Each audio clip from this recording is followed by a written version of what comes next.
Hello friends, this is doctor नज़र this side. तो अब हम लोग अपना नेक्स्ट लेक्चर कंटिन्यू करते हैं, न्यूरो एनाटॉमी और neurophysiology in an integrated manner. तो बेसिकली अब तक हमने ये देखा कि बेसिकली एक फ्लो चार्ट बनाया था हमने, और नर्वस सिस्टम को जो उसका क्लासिफिकेशन है वो समझने की कोशिश की थी। अब हम लोग थोड़ा अब प्रोग्रेस में डिटेल में देखते हैं कि न्यूरॉन्स क्या होते हैं और न्यूरोग्लायल सेल्स क्या होते हैं।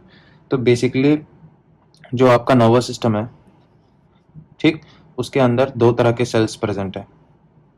ठीक, एक तो आपके न्यूरॉन्स और दूसरे न्यूरोग्लायल सेल्स। ठीक, अब इसको समझने के लिए पहले मैं आपको एक बेसिक फंडा बता देता हूँ कि कोई भी ऑर्गन होता है, ठीक, वो बना होता है टिश्यू से, ये सब जानते हैं, और यही टिश्यू सेल्स से बना होता है। ठीक है, सेल्स में दो तरह के पार्ट्स होते हैं, दो तरह के सेल्स होते हैं बेसिकली, ठीक है, जो टिश्यू को बनाती हैं। तो एक होते हैं फंक्शनल सेल्स और दूसरे होते हैं सपोर्टिंग सेल्स। ठीक है, तो बेसिकली फंडा ये है, मैं आपको जो यहाँ समझाने की कोशिश कर रहा हूँ, एक बेसिक कॉन्सेप्ट है जहाँ जो आप हर जगह अप्लाई कर सकते हो। तो बेसिकली कोई भी ऑर्गन होगा वो टिश्यू से बना होगा, और टिश्यू क्या है, ग्रुप ऑफ सेल्स हैं।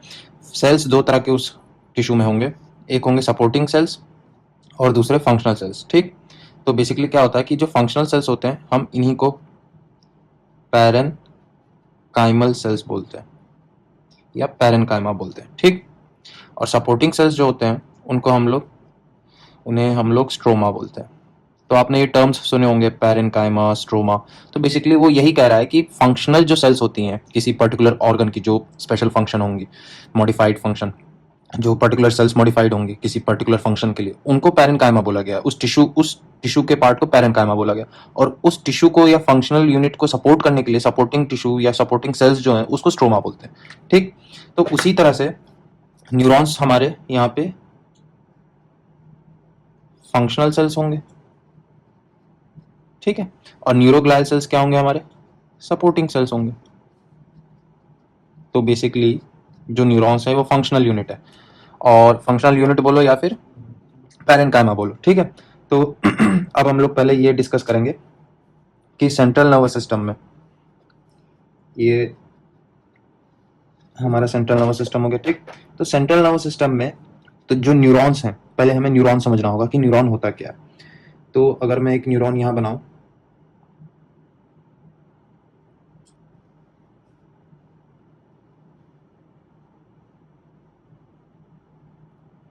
ठीक है, ये एक न्यूरॉन है।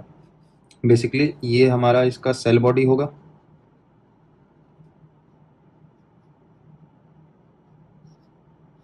ठीक, और ये जो लंबा वाला पार्ट होगा इसको एक्सॉन बोलेंगे।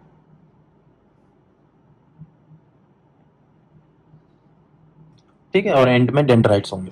तो बेसिकली ये तो नॉर्मल एक सिंपल स्ट्रक्चर है न्यूरॉन का, जो हम सब जानते हैं। ठीक है, अब मैं आपको दो टर्म से इंट्रोड्यूस कराने जा रहा हूँ जो हम सब जानते हैं, व्हाइट मैटर और ग्रे मैटर। एक बार अगर आपको व्हाइट मैटर और ग्रे मैटर्स की टर्मिनोलॉजीज जो है कि अलग अलग पार्ट में अलग अलग नाम उनको दिया गया है, वो समझ में आ जाए तो ये टॉपिक बहुत ईजी हो जाएगा हमारे लिए कि कब न्यूक्लियाई बोलेंगे, कब न्यूक्लियस बोलेंगे, किसको बोलेंगे, गैंग्लिया कब बोलेंगे।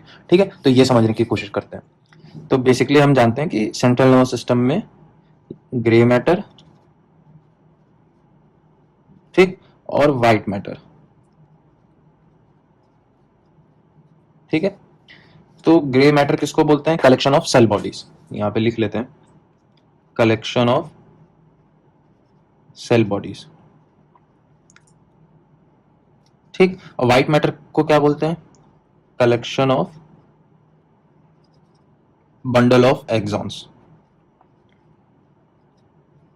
ठीक, अब दोनों का नाम में फर्क क्यों है, क्योंकि बेसिकली जो हमारा एक्सॉन होता है ना, तो एक्सॉन्स पे स्पेशल सेल्स होती हैं इंसुलेशन के लिए। ठीक है, इनको श्वान सेल्स भी बोला गया है, ओलिगोडेंड्रोसाइट्स भी बोलते हैं। तो ये बेसिकली क्या करते हैं, ये हमारे जो नर्व इंपल्स कैरी होते हैं नर्व के अंदर से, इसके इम्पल्स को प्रोपोगेट करने में मदद करती हैं, इस इम्पल्स के मूवमेंट को। ठीक है, तो जब भी ये इसीलिए बनाया गया है कि इम्पल्स जंप करके ट्रैवल करे, और जब जंप करके ट्रैवल करेगा तो जल्दी जल्दी इम्पल्स ट्रैवल करेगा as compare to exoplasmic flow. अगर मेरे पास ये सेल्स नहीं होते, ठीक, और डायरेक्ट न्यूरॉन से इम्पल्स को जाना होता तो टाइम लगता, क्योंकि एक्सोप्लाज्मिक फ्लो जो इलेक्ट्रोलाइटिक फ्लो होगा, एक्शन पोटेंशियल जो कैरी करेगा, उसमें टाइम लगेगा। लेकिन अगर आप ये सॉल्टेटरी मूवमेंट, ये जो मूवमेंट है जंप करने वाला, तो बीच में क्या होता है, ये जो between the two Schwann cells, अभी फिलहाल के लिए समझो कि दो श्वान सेल्स के बीच में जो पॉइंट है उसको नोड ऑफ रैनवीर बोलते हैं। ठीक, ये सब हम जानते हैं, ये बेसिक बेसिक चीजें जो मैं बता रहा हूँ। ठीक है, नोड ऑफ रैनवीर।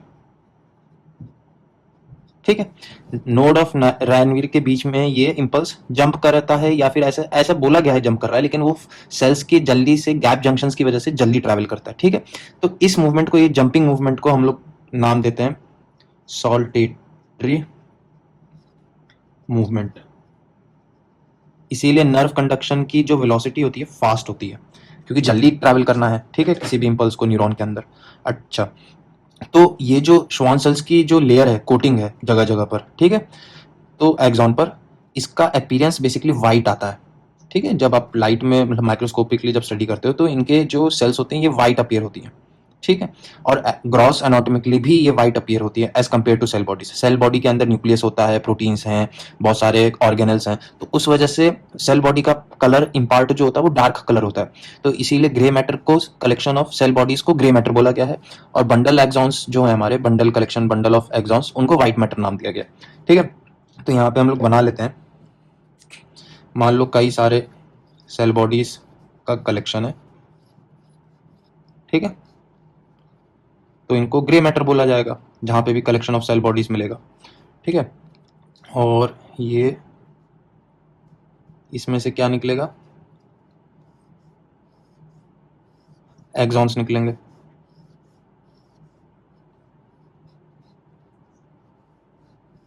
बहुत सारे। ठीक है, हर न्यूरॉन का अपना एक्सॉन होगा। ठीक है, तो ये वाले बंडल को क्या बोला गया है, व्हाइट मैटर, और इतने वाले पार्ट को बोला गया है ग्रे मैटर। इतना बेसिक कॉन्सेप्ट ये समझ में आ गया कि ग्रे मैटर को हम लोग कलेक्शन ऑफ सेल बॉडीज बोलते हैं, और व्हाइट मैटर को collection of bundle of axons. ठीक, अब हमें ग्रे मैटर को थोड़ा डिटेल में देखना होगा कि grey matter basically, grey matter दो तरह से डिवाइडेड किया गया है, क्लासिफाई किया गया। ठीक है, एक को बोला गया है कॉर्टेक्स, ठीक, और एक को बोला गया है न्यूक्लियस। अब इन दोनों में डिफरेंस क्या है? ठीक, तो बेसिकली कॉर्टेक्स की डेफिनेशन ये है कि white matter central nervous system में, क्योंकि हम लोग अभी डिस्कस कर रहे हैं सेंट्रल नर्वस सिस्टम। ठीक, सेंट्रल नर्वस सिस्टम में ग्रे मैटर भी है और व्हाइट मैटर भी है। तो बेसिकली सेंट्रल नर्वस सिस्टम में कलेक्शन ऑफ ग्रे मैटर या फिर कलेक्शन ऑफ सेल बॉडीज दो तरह से क्लासिफाइड है, कॉर्टेक्स और न्यूक्लियस। कॉर्टेक्स की डेफिनेशन ये है सरफेस, मतलब सेंट्रल नर्वस सिस्टम में ग्रे मैटर या फिर सेल बॉडीज एक्सपोज्ड एरिया पर,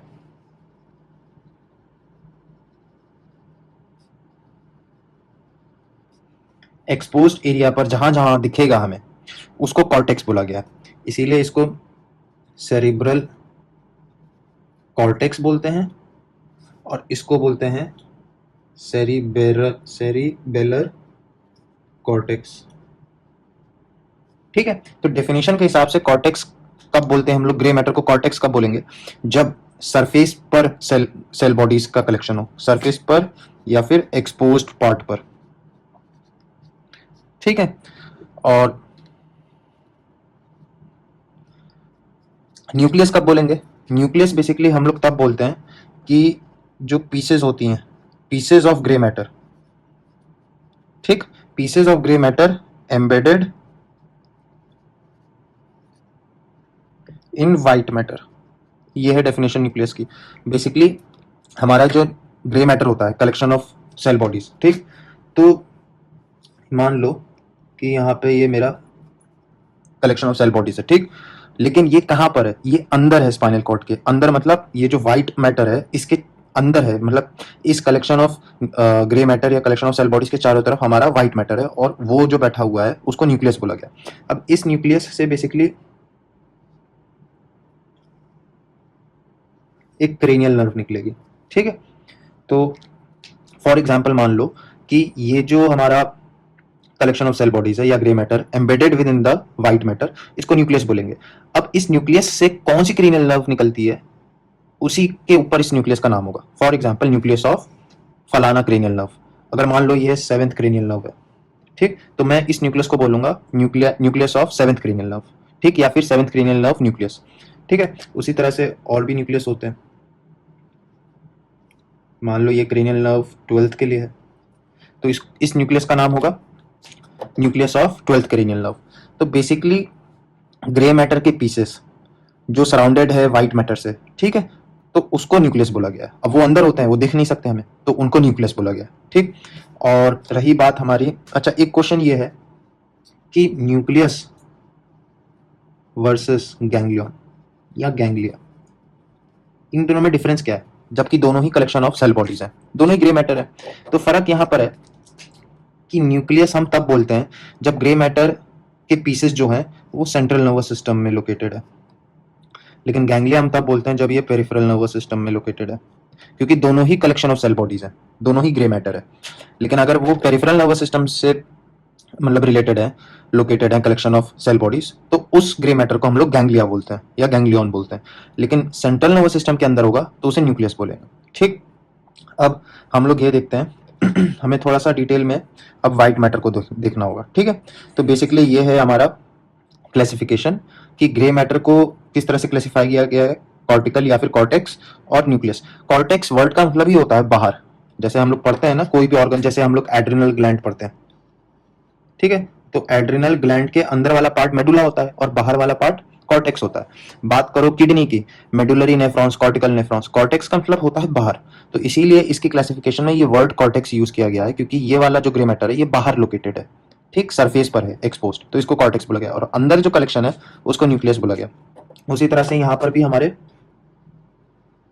कुछ कलेक्शन है सेल बॉडीज का, ठीक है, इसको बोलते हैं, ये बहुत सारे इसमें न्यूक्लियस होते हैं, तो ग्रुप ऑफ न्यूक्लियस मिला के इसको हम लोग बेसिकली नाम दे दिया हमने बेसल गैंग्लियन या बेसल गैंग्लिया। बेसल इसलिए नाम दिया है क्योंकि ये बेस पर है, बेस ऑफ द ब्रेन, ठीक, तो बेस ऑफ द ब्रेन है और कलेक्शन ऑफ ग्रे मैटर है, तो इसको हम लोग बेसल गैंग्लिया बोलते हैं।